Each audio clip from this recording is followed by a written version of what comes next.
طب تمام، جميل الكلام لحد هنا. خلينا بقى نطبق الكلام ده على اول حاجه هنتعلمها في بايثون، وهي داله البرنت. السنتكس بتاعها بسيط جدا، بنكتب كلمه برنت وبعدها اقواس عاديه، والاقواس دي اسمها راوند براكتس، وجوه الاقواس دي الحاجه اللي احنا عايزين نعرضها على الشاشه. طب تمام، تعالى بقى نشوف مثال مع بعض. اول مثال برنت هالو وورلد.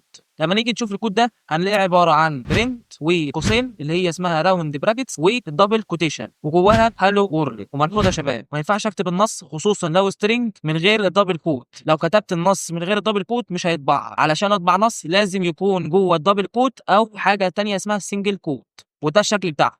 لما نيجي نشغل الكود ده هيظهر كلمه هالو وورلد. ولو حطيت عمليه حسابيه جوه برنت، وليكن المثال ده برنت 2 بلس 3، الناتج هيكون 5. لكن خد بالك، لو كتبت العمليه الحسابيه جوه الدبل كوتيشن او السنجل كوتيشن زي اللي في الكود ده برنت دبل كوتيشن 2 بلس 3، الناتج مش هيكون 5، الناتج هيكون 2 بلس 3. طب ليه؟ لان اي حاجه جوه الدبل كوتيشن او السنجل كوتيشن بتعتبر نص او سترينج.